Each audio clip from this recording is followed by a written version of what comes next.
Monsieur Cristobal Lopez. Merci de nous recevoir. La première question qu'on voudrait vous poser, c'est quel regard portez-vous personnellement sur la visite du pape François au Maroc?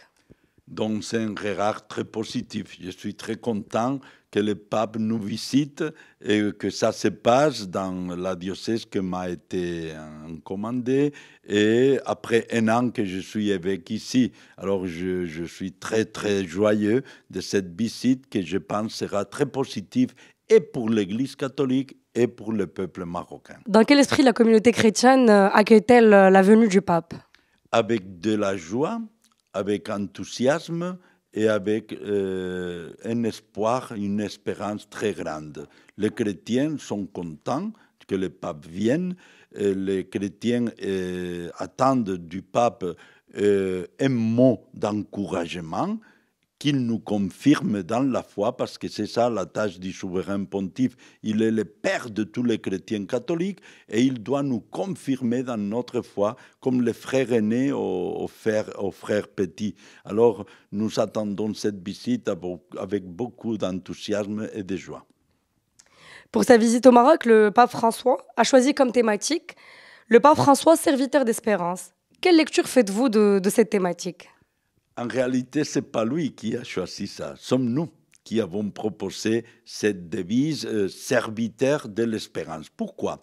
Parce qu'il y a 4 ans, les évêques de la Tunisie, l'Algérie et le Maroc, qui font partie de la même conférence épiscopale, un groupe d'évêques, le Nord d'Afrique, ont publié un document avec ce titre, Serviteur de l'espérance. C'est-à-dire, nous, les chrétiens, dans le nord d'Afrique, nous nous voyons à nous-mêmes au service des espérances des peuples qui nous reçoivent.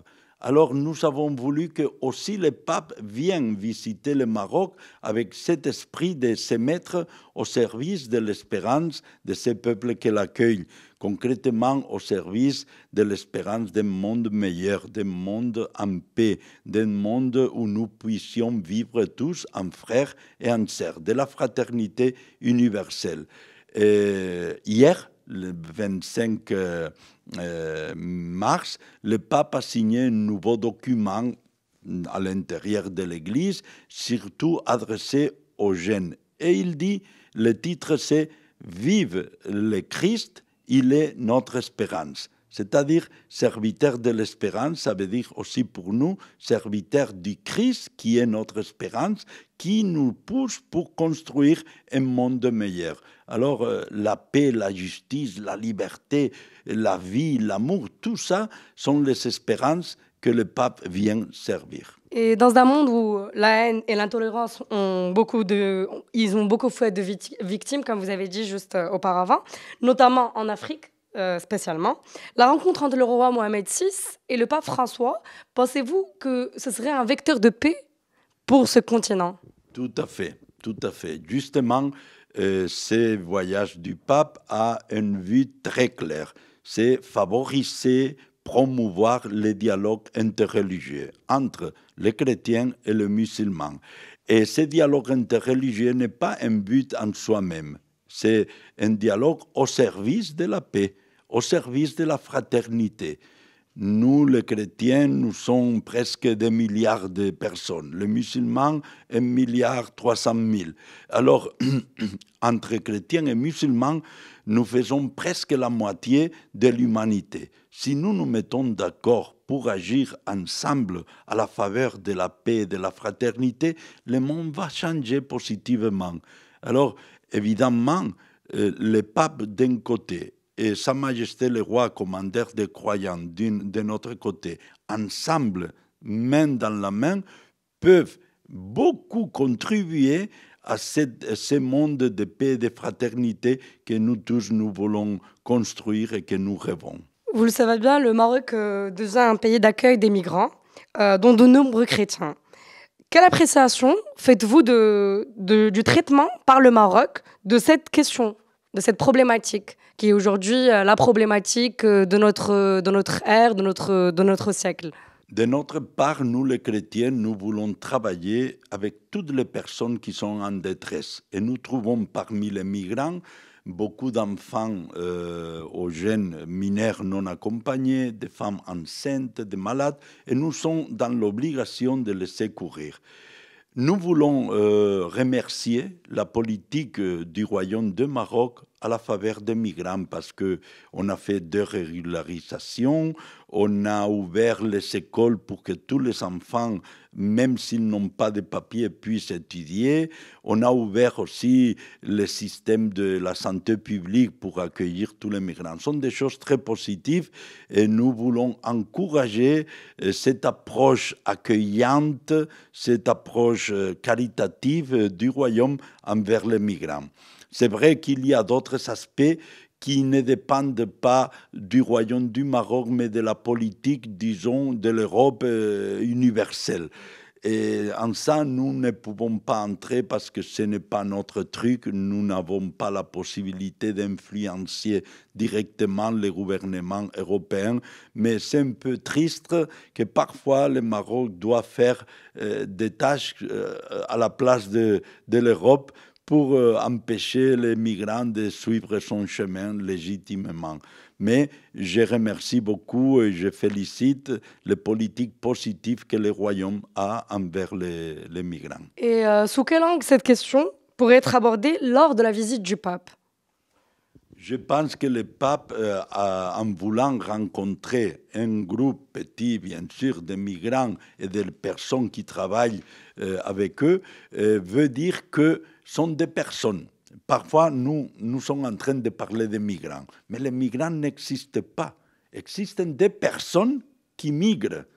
Et le pape veut ressalter toujours cela. Il y a des personnes qui ont des droits, qui sont nos frères et nos sœurs. Ne sont pas des martiens, ne sont pas des êtres, je ne sais pas d'où. Non, sont nos frères et nos sœurs qui se sont mis en chemin en cherchant une vie meilleure. Alors, tout d'abord, reconnaître sa dignité en tant que personne humaine, ses droits, et encourager tous les États, la société civile, les églises, à travailler à la faveur d'eux. Et concrètement, le pape renforcera 4 verbes qui définissent la tâche que nous voulons faire avec eux. Les accueillir, les protéger, les promouvoir et les insérer, si c'est possible. Et c'est ça que Caritas, que l'Église catholique, à travers la délégation diocésaine de migration à Tanger et les Caritas diocésaines ici à Rabat, nous sommes en train de faire. Accueillir, protéger, promouvoir et insérer. Pourriez-vous nous décrypter les moments forts qui sont attendus lors de la visite du pape François au Maroc? C'est très difficile. Je pense que la visite, toute elle, est très forte, porte un message très fort. Mais on peut dire que l'acte à l'esplanade de la Tour Hassan, avec Sa Majesté, les autorités et le peuple marocain, c'est un acte très significatif. Mais comment ne pas signaler aussi la visite que le pape fera à l'Institut Mohamed VI pour la formation des imams? Ou pour nous, les chrétiens, la messe qui clôturera la visite à la salle Moulay Abdallah avec 8 000, 10 000 personnes. Donc, tous les moments ont une signification. Il n'y a pas un plus important que l'autre. La rencontre avec les migrants dont nous venons de parler, la visite presque privée, mais très significative, à une œuvre sociale de l'Église à la faveur des Marocains les plus pauvres de la zone de Temara. Donc tout cela a une signification. Et je pense que c'est l'ensemble qui donne meilleur le message. Non? Mais s'il faut dire pour la quantité, il y a la Tour Hassan et la messe, qui sont les 2 actes, disons, massifs, majoritaires. Cette visite du pape François est la deuxième après celle du souverain pontife Jean-Paul II. Entre les 2 mondes, le monde a changé. Il y a eu des changements. Est-ce que les messages religieux ont-ils changé ou faudrait-il les changer pour les adapter à ce monde qui avance, ce monde qui se développe, pour pouvoir communiquer, pour pouvoir toucher les personnes? Le message religieux est toujours le même. Mais l'expression de ces messages doit s'adapter aux personnes, aux circonstances historiques et géographiques. il y a 34 ans, il y avait encore le mur de Berlin, il y avait la guerre froide, il y avait le capitalisme contre le communisme. Ça a changé de façon à ce que maintenant, il y a des personnes qui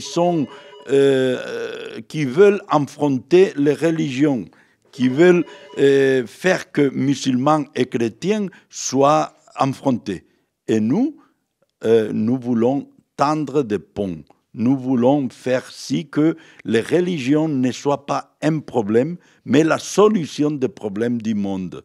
Avant, c'était la guerre entre capitalisme et communisme, religion contre le communisme. Maintenant, ils voulaient nous affronter une religion contre l'autre religion. Non, le moment, c'est à se donner la main, le moment, c'est à la fraternité, le moment, c'est à s'engager tous ensemble à la faveur de la paix et d'un monde meilleur. Et ça a changé, évidemment. On vous dit proche du pape François. Quelle relation vous unit avec le pape? Je l'ai trouvé, je l'ai rencontré 3 fois.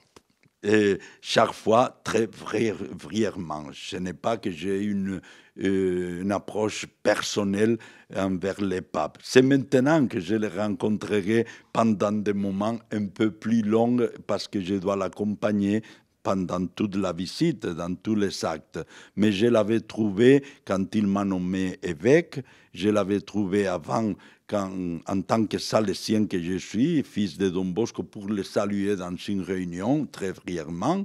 Et le mois de septembre, nous avons fait un cours pour les nouveaux évêques, parce que je suis très nouveau. Et là, il nous a accueillis aussi et nous nous sommes salués très brièvement. C'est vrai que j'ai une façon de voir les choses qui coïncide pleinement avec le pape François. Ses approches vers le monde, vers l'islam, ce qu'il nous dit, ça me touche le cœur et je dis oui, c'est ça que je veux vivre. C'est pour moi un modèle de pasteur. Je voudrais être un pasteur, un évêque pour le peuple chrétien au Maroc, comme lui est pour tout le monde, et surtout à Rome. Mais ce n'est pas que nous avons une amitié personnelle parce qu'il n'y a pas eu la chance. Je voudrais profiter de cette visite pour creuser cette amitié personnelle avec lui.